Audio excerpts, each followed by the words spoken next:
Apa kabar Bapak Jokowi yang terhormat? Mohon izin saya sebelum mulai pakai sarung tangan karena saya kedinginan di tempat saya tinggal cukup dingin.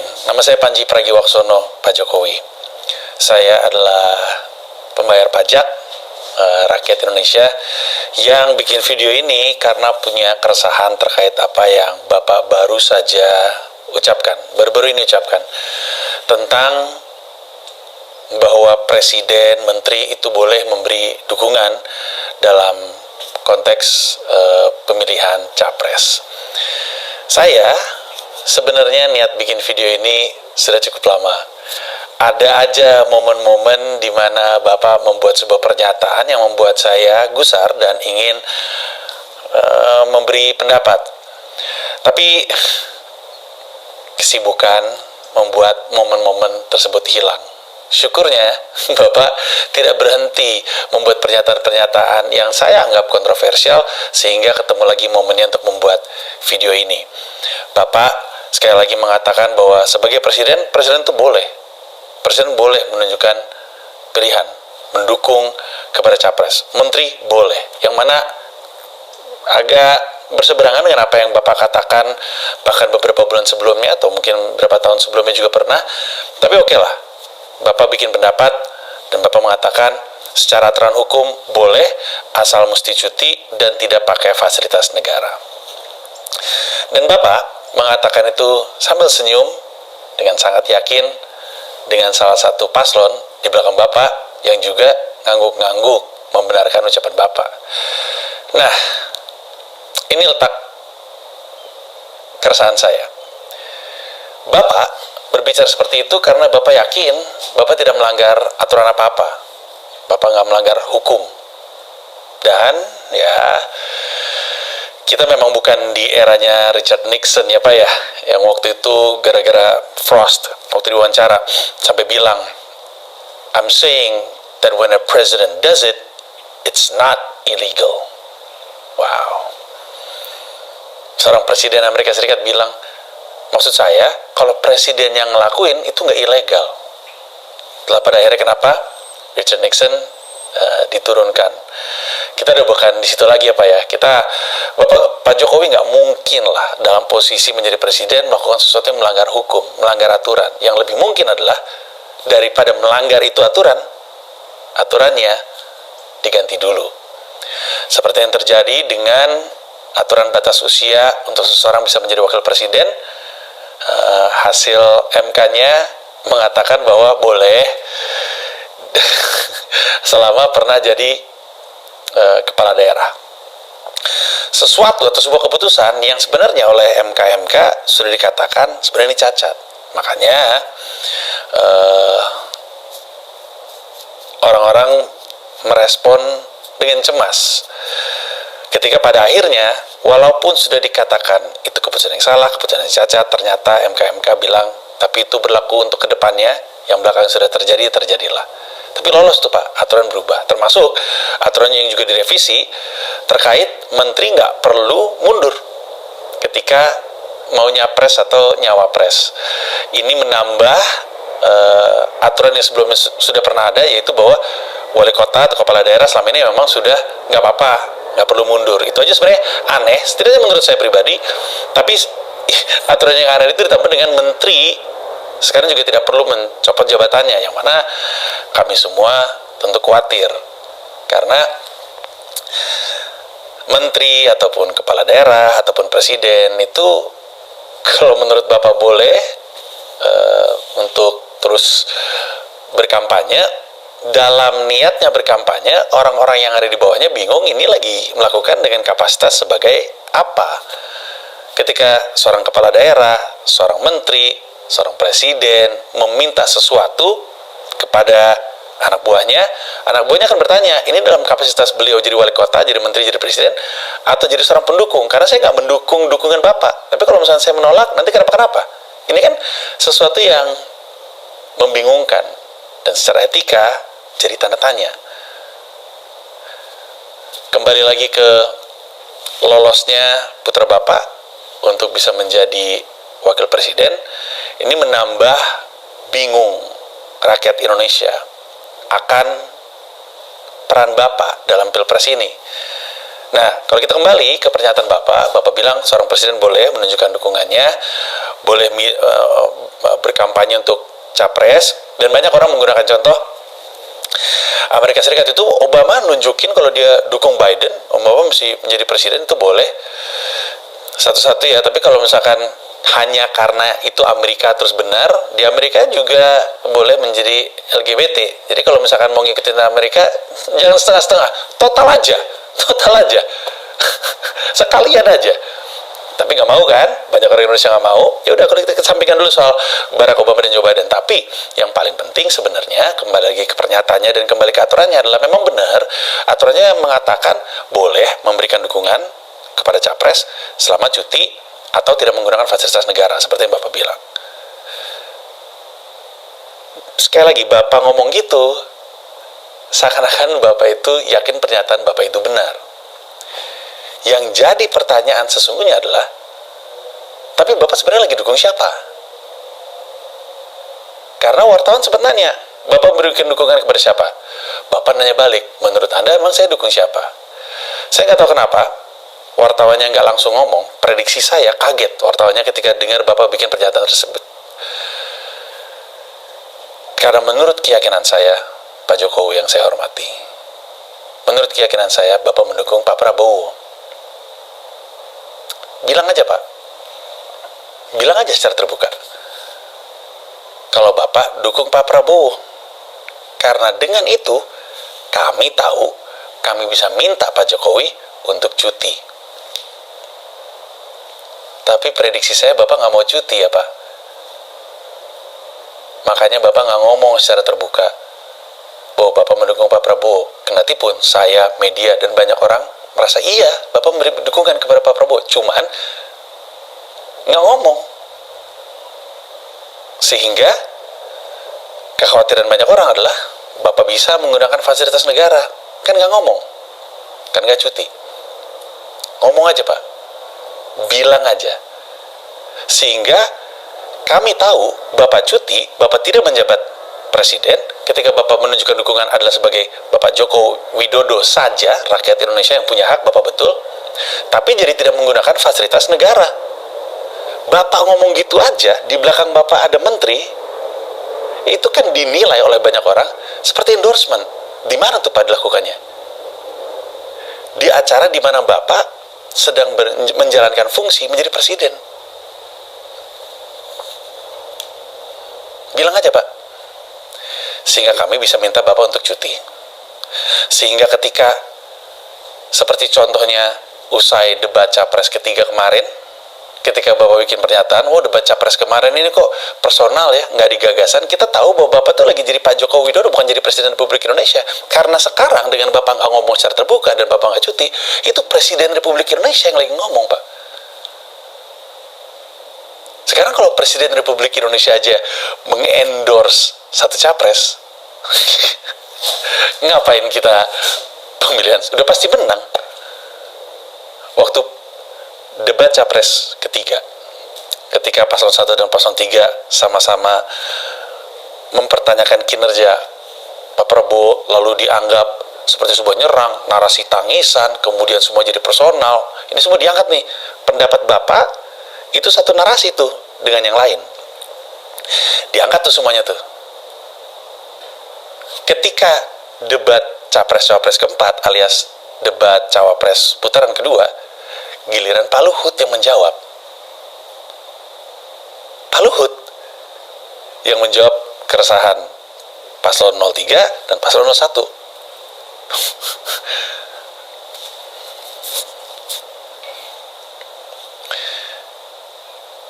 Gimana caranya? Gimana caranya yang lain mau menang? Didukung presiden. Ibarat kata nih, Pak. Buzzernya presiden, buzzernya menteri, ibarat kata, Pak. Gimana cara yang lain menang? Erick Thohir ada, Pak Bahlil ada di belakang. Firepower Bapak dari sisi kartisan luar biasa. Teman-teman komika saya Bapak tahu siapa.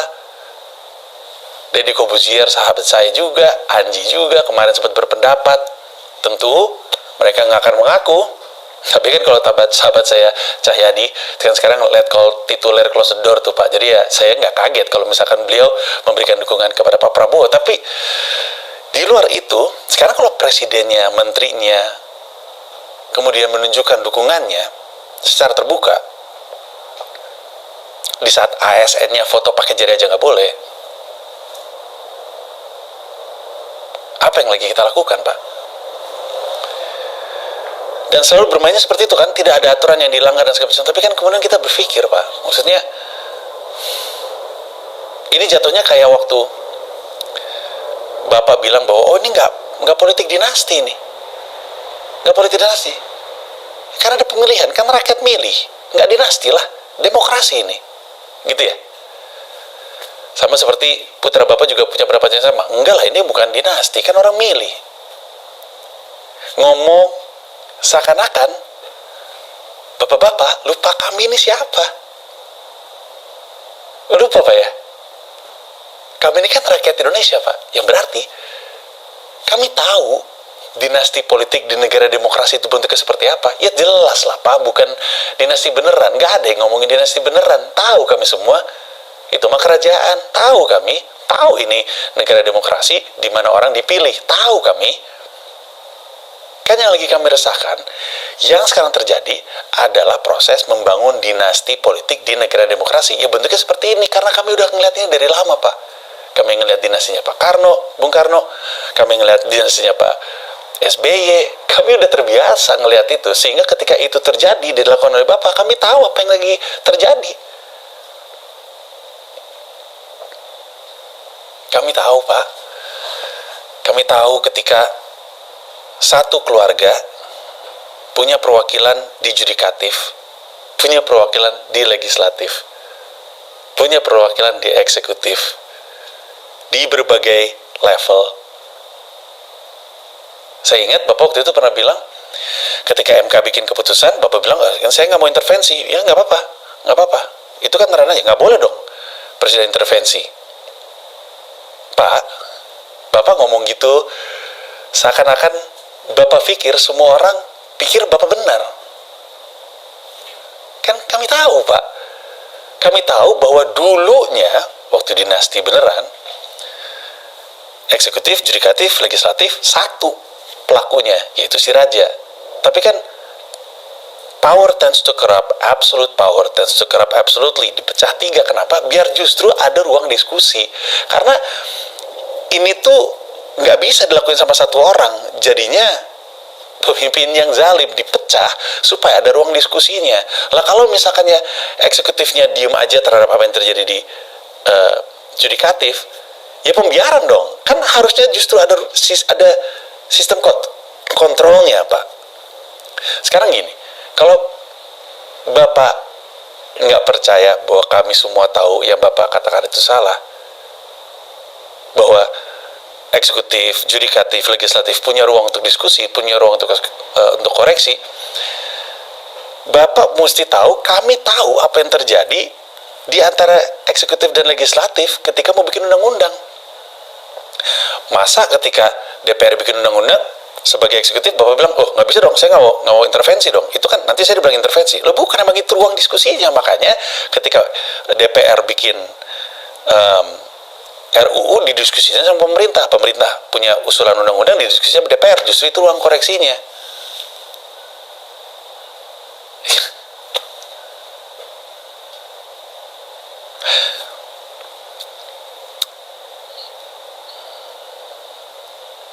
Saya tahu apa yang sebenarnya sedang terjadi.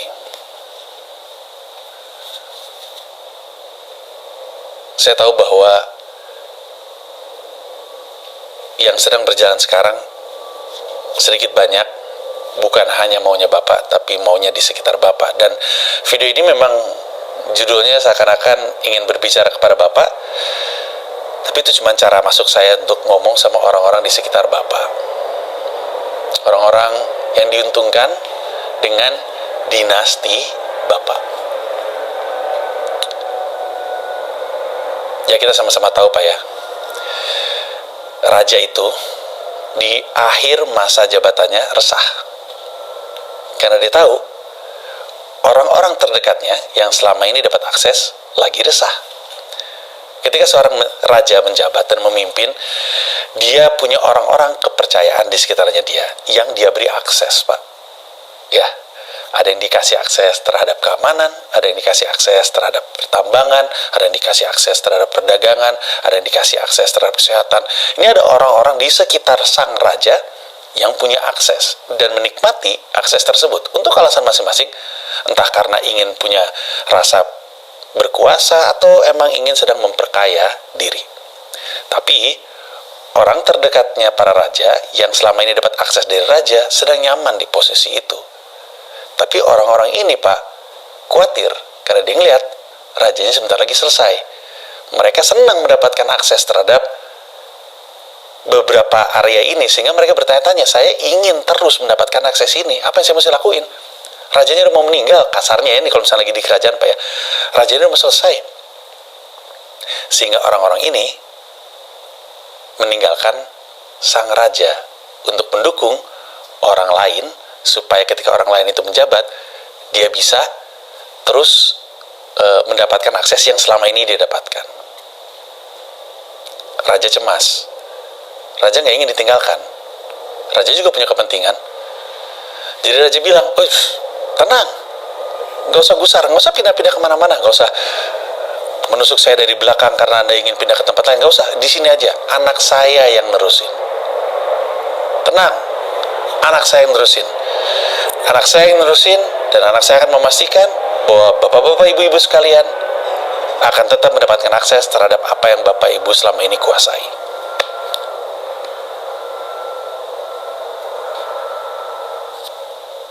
Dan dengan itu, orang-orang terdekat ini tenang, dan Bapak juga tenang. Jadi saya juga mau menggunakan kesempatan ini untuk bicara sama orang-orang yang ada di sekitar Bapak, orang-orang yang selama ini mendapatkan akses dari Pak Jokowi. Anda bisa jadi bagian dari yang memperkeruh keadaan ini. Atau enggak, mungkin Anda bisa mundur. Tapi Anda, seperti juga Pak Jokowi dan dinas yang sedang beliau bangun, dalam pantauan rakyat Indonesia. Dan saya ngerti, pasti ada aja yang bilang, si Panji ini ngomong kayak gini karena dia pengen ngedukung 01, 03. Pak, track record saya udah banyak sekali bersebaran di internet. Sampai dengan detik ini, saya nggak tahu mau milih siapa. Saya nggak pengen 01 menang, saya nggak pengen 02 menang, saya nggak pengen 03 menang. Saya lagi nyari alasan untuk memilih. Tapi belum nemu nih. Orang mau percaya atau enggak, terserah. Dan orang akan yang bilang, si Panji nih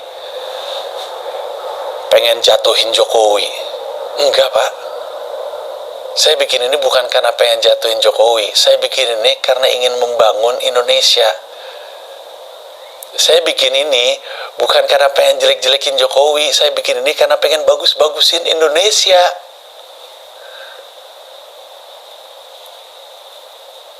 Itu tujuan saya, Pak. Saya nggak ada kepentingan. Rakyat Indonesia nggak ada kepentingan, Pak. Kami ini kan rakyat. Siapa yang menang juga kami nggak dapat akses terhadap apa-apa. Kami nggak ikut dapat project. Kami nggak ikut dapat jabatan. Kami nggak ikut dapat keringanan. Rakyat Indonesia mah nggak dapat apa-apa, Pak. Saya dan orang-orang lain, kami mah nggak dapat apa-apa. Tapi kena imbasnya.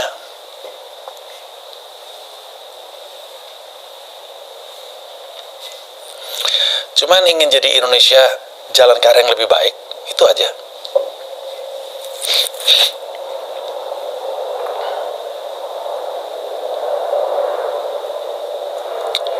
Saya nggak tahu apakah sudah terlambat untuk mengubah sikap Bapak atau belum. Tapi irrelevan juga. Saya lebih baik bicara kepada rakyat Indonesia yang lagi menyaksikan ini. Tentu di antara rakyat Indonesia yang menyaksikan ini ada yang lagi pakai baju tugas. Di kolom komentar juga kelihatan rakyat Indonesia pintar. Kita tahu siapa rakyat yang lagi pakai jubah tugas dan siapa yang enggak.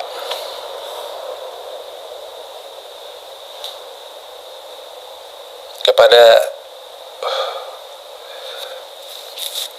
rakyat Indonesia menyaksikan, saya itu cuma pengen bilang bahwa Anda tidak sendiri.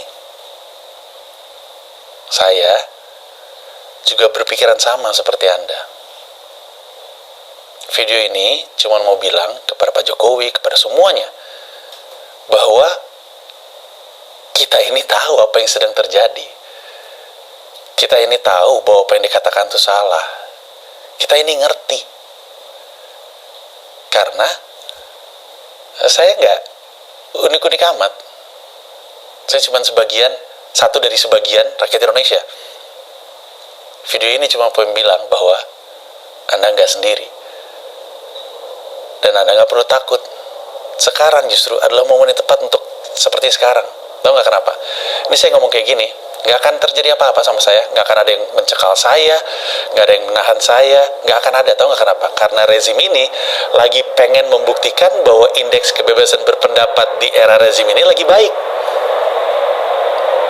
Kalau misalkan saya ngomong gini terus kenapa sama saya, dicekal, dipenjara, dibully, netizen pada nyerang, atau pasukannya pada nyerang, atau akun-akun pseudonym dengan followers banyak pada nyerang, kalau serangan itu terjadi, rezim ini malah membuktikan indeks kebebasan berpendapat di eranya dia buruk. Nggak akan terjadi. Berpendapatlah.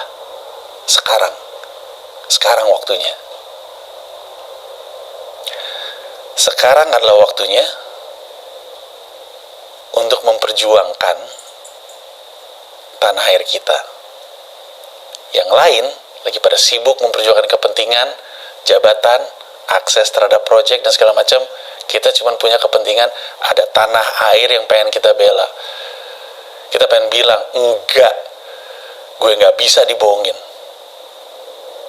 Udah, kita cuma bilang gitu doang.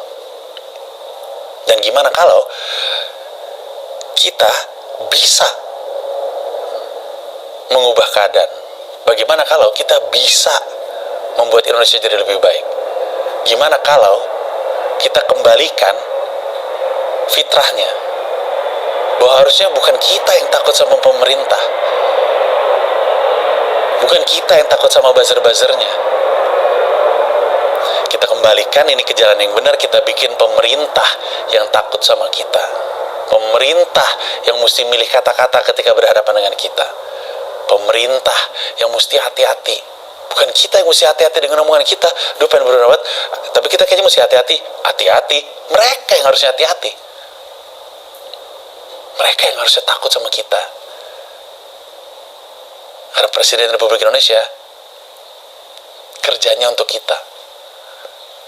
Ini adalah alasan kenapa kita bayar pajak, teman-teman. Karena duit kita udah dikasih. Duit kita punya hak. Kita punya hak untuk bersuara.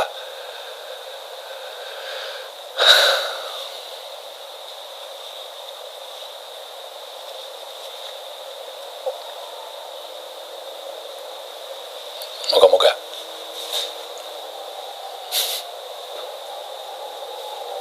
cuman pengen bikin Indonesia lebih baik lagi aja.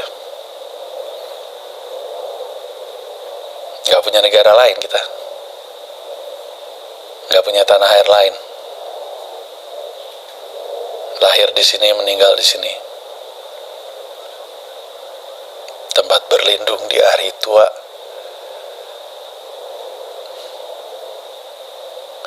Tempat berlindung di hari tua sampai akhir menutup mata. Indonesia. Terima kasih. Pak Jokowi, ditunggu cutinya.